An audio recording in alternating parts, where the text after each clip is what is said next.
Hey y'all, Joefer here, the cranky old gay guy. So it has stopped raining and I'm gonna take advantage of that and take a little walk outside. And what I'm gonna do is head on down to a neighbor. He posted last Monday, that must have been Monday, that he was in a serious motor scooter accident on Sunday and he's in the hospital, and posted a picture of him in the hospital. What I'm going to do is, he hasn't responded to texts, but he was supposed to be released, I think Thursday night. I am going to walk down to his place and knock on his door and just check on him, because like I said, he didn't respond to the text or the comments on his Facebook page. And he hasn't walked by with his 4 corgis. Yeah, he has 4 corgis. He walks by every day, sometimes twice a day. So maybe he broke something, and we'll find out. But yeah, that's about it. You know, check on your shut-ins, or you're injured, or the folks you haven't seen in a while, to see if everything is okay. Sorry about the sound on this, but there's a lot of noisy traffic today.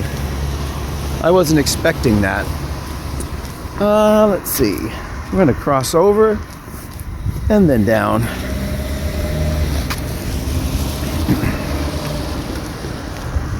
Yeah, this video is different than me sitting in front of a camera just talking.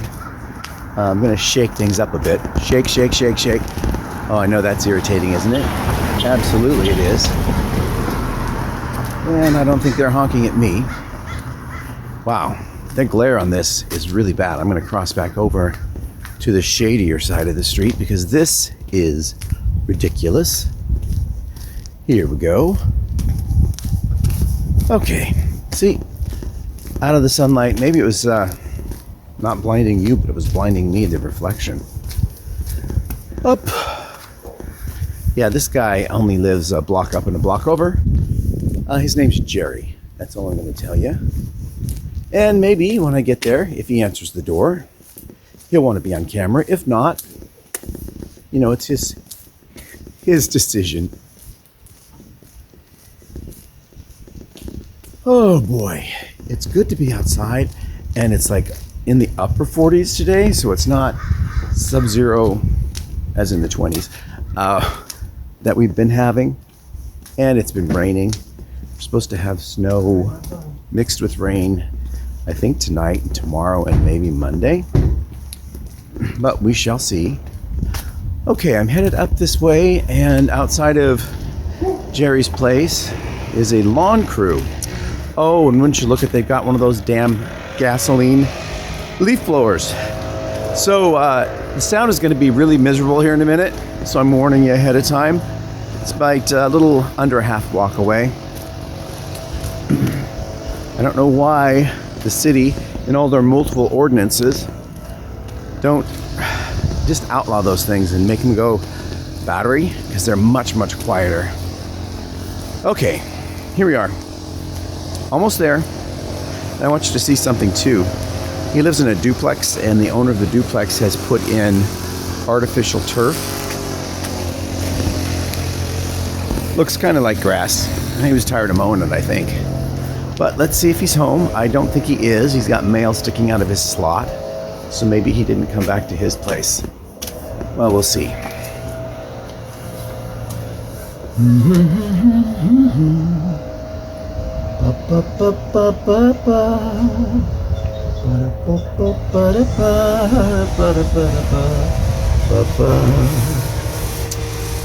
Okay, there's no response, so I'm actually going to call him, because for all I know, he's bedridden.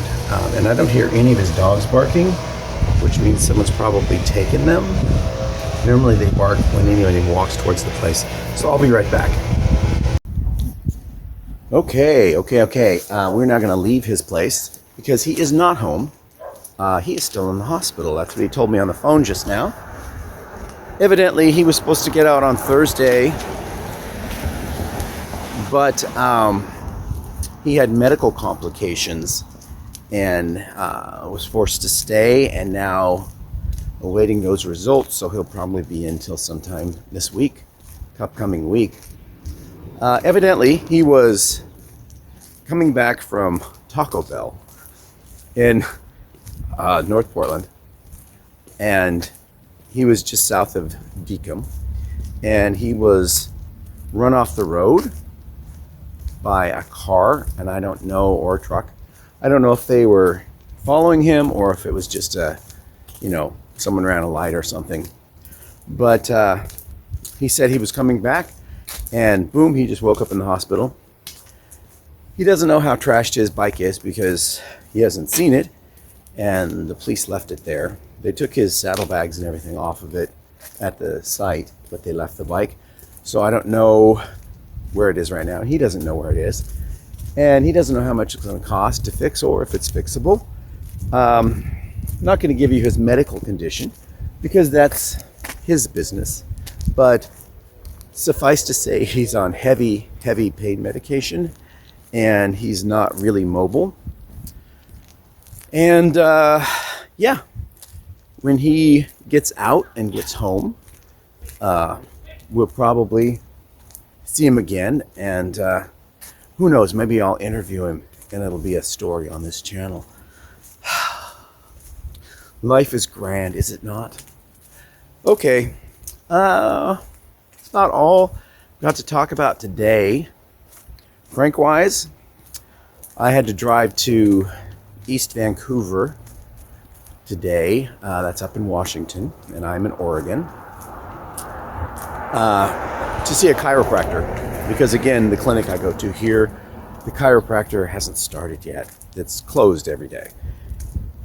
I pay a monthly subscription to do 4 chiropractic visits a month, and for the last 2.5, 3 months, the one here in town isn't available, so I have to drive miles and miles and miles to get to one out in the burbs, either direction, and it's much quicker to do the burbs of East Vancouver, Washington.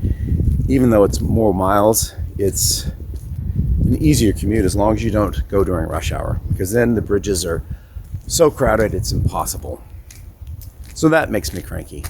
This morning the crank didn't come from getting up there, but it came when I was coming back, because the freeway was super jammed coming back from East Vancouver back to Portland, or the port to Oregon. And people don't know how to drive. People don't know how to signal. People tend to drive 30 miles under the speed limit, particularly if they're in a minivan. There's got to be a scientific study about that. It would be great if someone would find out why people who drive minivans are so, I don't want to say overly cautious, because it doesn't mean they're safer. It just means that they don't know how to drive, and they go way under the speed limit even when they don't need to. All right, I am approaching home, so I'm going to cross back over, and I will see y'all later. There's a person back there I know, so wave to him. And that's it. Talk to you later. Bye.